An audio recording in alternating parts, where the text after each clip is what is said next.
जब मैं 17 साल की थी, मेरे परिवार ने मुझे बिना कुछ बताए छोड़ दिया। मैं स्कूल से घर लौटी तो सारा घर खाली था। कोई सामान नहीं, कोई आवाज नहीं। बस रसोई की मेज पर एक छोटा सा कागज पड़ा था। उस पर सिर्फ 4 शब्द लिखे थे, तुम समझ जाओगी। उसी दिन मेरी दुनिया बदल गई। न कोई फोन कॉल, न मैसेज, न रिश्तेदार, न कोई पड़ोसी कुछ बता सका।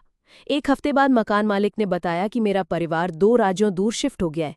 उन्होंने मकान का किराया बंद कर दिया था और मुझे एक हफ्ते के अंदर घर खाली करने को कहा। मैंने कुछ दोस्तों के यहाँ शरण ली, पर वो भी कुछ दिनों में खत्म हो गया। आखिरकार मैंने अपने बचे हुए पैसों से एक छोटा सा स्टोरेज रूम किराए पर लिया और वहीं छुप छुप कर रहने लगी। सुबह जिम में जाकर नहाना, लाइब्रेरी के कंप्यूटर पर नौकरी के लिए अप्लाई करना और दिन रात 1 चम्मच मूंगफली का मक्खन खाकर गुजारा करना, यही मेरी जिंदगी बन गई थी। फिर एक दिन पास के रेस्टोरेंट में नाइट शिफ्ट की नौकरी मिल गई। मैनेजर सख्त था, लेकिन दिल का अच्छा था। मुझे कैश में भुगतान करता और एक बार तो मुझे ब्रेक रूम में सोने भी दिया जब मैं बेहोश होने वाली थी। यहीं से मेरी जिंदगी की असली शुरुआत हुई। मैंने हर दिन खुद को थोड़ा थोड़ा बेहतर किया, हर काम सीखा, हर मौका पकड़ा। फाइनेंस, स्किल्स, मार्केटिंग, सब कुछ यूट्यूब से सीखकर और मेहनत से बढ़ती गई। 22 की उम्र में मैंने फ्रीलांसिंग शुरू की, 25 में एक छोटा सा कंसल्टिंग बिजनेस शुरू किया, 27 में ऑफिस, टीम और क्लाइंट्स, और 29 की उम्र तक मैं कानूनी रूप से एक करोड़पति थी।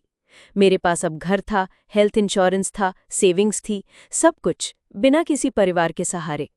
फिर एक दिन मैंने द्वारा किए गए एक पॉडकास्ट इंटरव्यू पर लाखों लोगों ने रिएक्ट किया। उसमें मैंने परिवार के द्वारा छोड़े जाने की बात की थी। इंटरव्यू वायरल हो गया और फिर मेरे पास एक ईमेल आया। सब्जेक्ट लाइन, तुम अब भी हमारी बेटी हो, भेजने वाली मेरी माँ।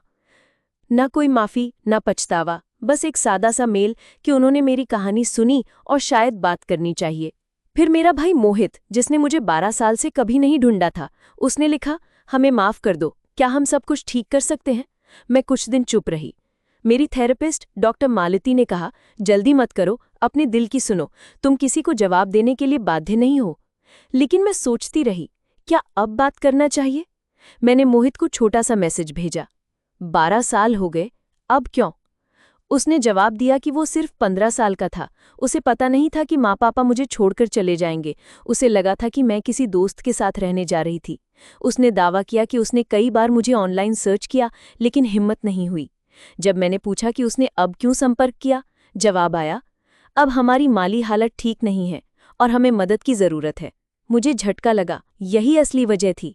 कुछ दिन बाद माँ का दूसरा ईमेल आया, साथ में पुरानी तस्वीरें भेजी, मेरा बचपन, राखी बांधते हुए, जन्मदिन की पार्टी।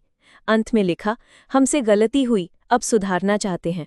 थेरेपी से बात की, सोचा और तय किया कि पहले मोहित से मिलूंगी, दिल्ली की एक कैफे में, हम दोनों के शहरों के बीच का पड़ाव। वहां वो आया, बदला हुआ, लेकिन आंखें वही थीं। उसने रोते हुए कहा, माफ कर दो दीदी, मैं बच्चा था, मुझे डर था। मैंने पूछा, मुझे ही क्यों छोड़ा।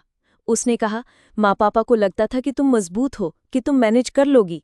मुझे गुस्सा नहीं आया, मुझे कुछ महसूस ही नहीं हुआ।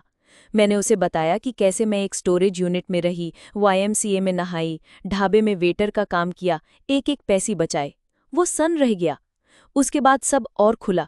उन्होंने मेरे बारे में झूठ बोला था कि मैंने पैसे चुराए थे, कि मैं मानसिक रूप से अस्थिर थी, कि मैं खुद ही घर छोड़कर चली गई थी। सिर्फ झूठ, ताकि वो अच्छा दिख सके।